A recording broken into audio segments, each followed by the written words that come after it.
Babae sa Zamboanga del Sur. Ano daw po, akala po nila may lahi po ako, akala nila half Filipino lang ako, ganyan. Pero ang totoo po, pure Filipina po ako, talagang ganito na po talaga ako pinanganak, maganda na po talaga ako pinanganak. Tapos sabi po nila, may kamukha daw po, yung beauty queen po, si Venus Ra. Kasi daw po, ang tangos-tangos ng ilong po, labi ko, ang ganda-ganda, ganun, kissable lips. Bakit malayo na raw ang mukha sa ipinost niyang throwback o lumang litrato? Sabi po nila, layo-layo na daw po ng itsura ko dati. Hindi na daw po ako gaganda. Hindi na daw po katulad nung dati kong itsura yung mukha ko. Nagpipray ko po kay God na sana bumalik po yung dati kong mukha.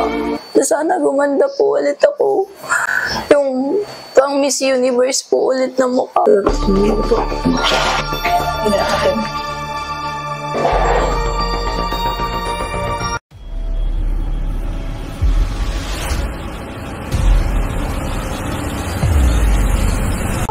Marami sa atin ayaw nang balikan ang ating throwback o lumang photo.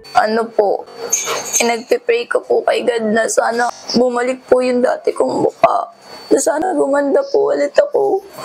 Yung pang Miss Universe po ulit na mukha. Itong babaeng ito mula Zamboanga del Sur, gustong-gustong i-post ang kanyang mga lumang larawan. Tapos sabi po nila, may kamukha daw. Yung beauty queen po, si Venus Ra.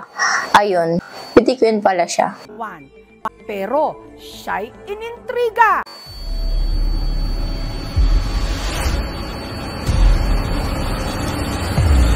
Dahil ang itsura niya noon, ibang-iba sa itsura niya ngayon. Kasi daw po, ang tangos-tangos ng ilong po, labi ko, ang ganda-ganda, ganun, kissable lips. Bakit kaya? Ito ang ipinost na throwback picture ni Alfie. Akala po nila, may lahi po ako, akala nila half Filipino lang ako, ganyan. Pero ang totoo po, pure Filipina po ako, talagang ganito na po talaga ako pinanganak.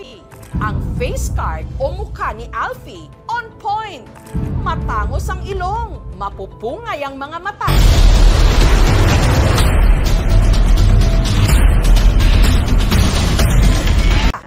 Pero ang throwback photo niyang ito, inulan ng mga masasamang komento.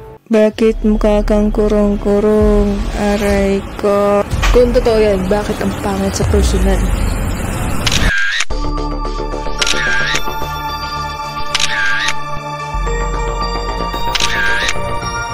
Kung hindi raw ito inedit o finilter, malamang iba raw ang babae sa ipinost niyang litrato.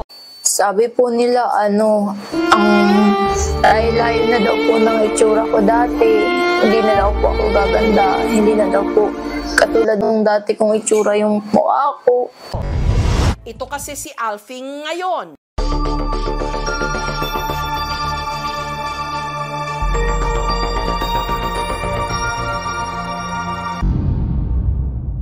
Medyo iba ang ilong. Malapad ang mukha. At may pekla sa bandang noo.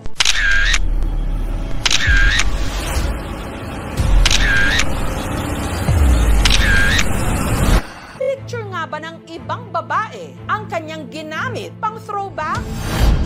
Dito sa Zamboanga del Sur.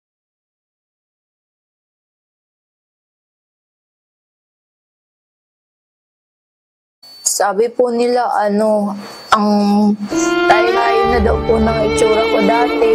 Hindi na daw po ako gaganda. Hindi na daw po katulad nung dati kong itsura yung mukha ko.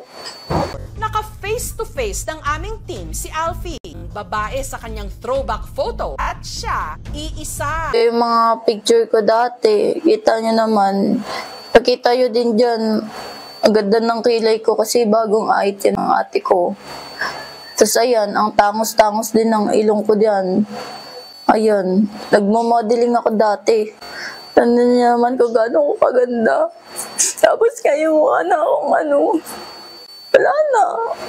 Ayan, ganyan ako kaganda. Ang ganda-ganda ng kilay ko, ng ilong ko, ng labi ko. Lahat maganda sa akin. Ugali ko lang yung pangit. At ang kanyang patunay, ang kaparehong damit na suot niya sa nag-viral na litrato. Sa mga hindi po naniniwala na ako po yun, ito po yung pruweba ko. Kung ano po yung nakasuot dito kung ano po yung nakasuot na damit dito sa akin, ito po siya. Nasa damitan ko pa po. Ginagamit ko pa rin po hanggang ngayon.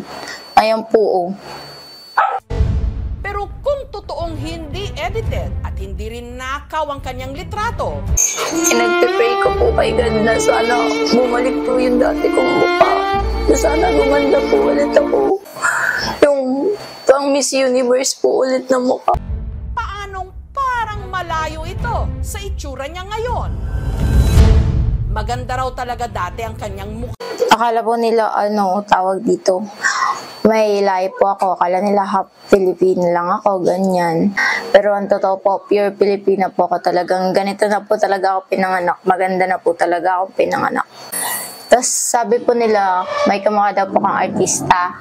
Yung beauty queen po, si Venus Ra. Ayun. Hindi pala siya artista. Beauty queen pala siya.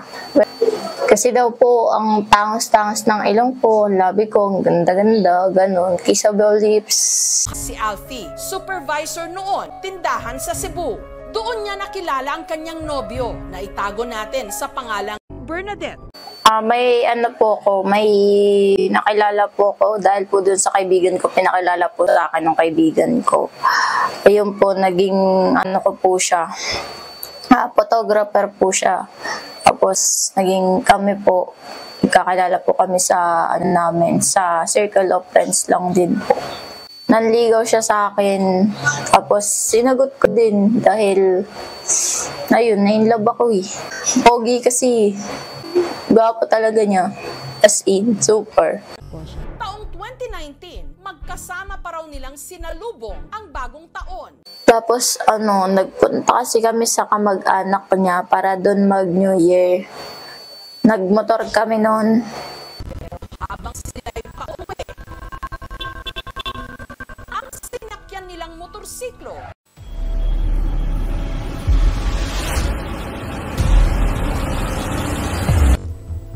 sumalpok sa isa pang motor. Tapos ayun, ramdam na ramdam ko yung sakit, yung tipong parang sobrang pagampaga ng mukha ko, yung para akong sinuntok ng 10 tao. Ganun yung nararamdaman ko nun sa sobrang sakit. Para siyang siopaw, ganun. Tapos nun, sabi ko, nasan ako nun? Wala akong maalala. Tapos, pakiramdam ko, dami ko nasukan dugo. Tapos, yung mukha ko parang namamaga talaga siya. Nung nagkamalay, nakaratay na sila ng kanyang nobyo sa ospital. Pinayaan ako ng doktor na ilayo muna yung mukha ko sa salamin. Wag muna daw ako magsalamin kasi baka lalo akong ma-depress. Kasi iba na yung mukha ko. Baka mamaya hindi ko kayanin. Mamatay na lang talaga ako bigla. Ang ilang parte kasi ng kanyang bungo nabasag. Gusto kong umiyak. Talagang nade-depress na ako noon. Parang ayoko na. Ayoko na talaga. Ganon. Super nagsisisi talaga ako. Bakit ako sumama dun? Tumalo na lang, tanggalin na lang yung destro sa mga kamay ko. Alon na lang ako sa building, ganun. Isa pa raw sa ikinasasama ng loob niya ang paratang ng iba na ang nangyari sa kanya, karma. Hindi ko lang talaga magawa yun kasi binabantayan ako ng mga kapatid ko. Ang nobyo kasi niya nakasama niyang naaksidente at diskubre ni Alfie na may una na pala itong kinakasama. Ko na lang din nalaman na may kinakasama pala siya. Kailangan ko na lang talagang tanggapin na yun na talaga yung ending. Kaya wala kaming formal ending. Kaming closure. Nabayaan ko na lang kahit masakit. Pero ang kapal-kapal ng mukha niya kasi tomboy na nga siya. Tapos nang bababae pa siya. Ano siya? Cheater na tomboy. Inalok naman daw siya ng doktor na pwedeng maibalik sa dati ang kanyang itsura sa pamagitan ng reconstructive surgery. Based sa aking findings, 100% po na hindi na siya mababalik dahil nasa aksidente nangyari sa kanya. Yung fracture ng mga buto niya is nag-crack na, so hindi na siya mababalik sa dati. Happy po kami na kami na po ang sasagot sa kanyang retoke po ng ilong niya para po mabalik po sa dati yung kanyang nose, and sa other face niya po na nasira, kami na rin po ang sasagot ng dahil po sa tulong ng KMJS. Mapapatili po natin na matutuloy po natin yung project po natin para maayos po yung mukha po niya. Masaya po ako kasi kahit papano po magkakaroon po ako ng pag-asa na may balik yung mukha ko. Kahit hindi po 100%, nagpapasalamat po pala ako dun kay Doc kasi tinulungan nila ako para magkaroon ng bagong pag-asa tong mukha ko na maibalik kahit papano. Maraming salamat po.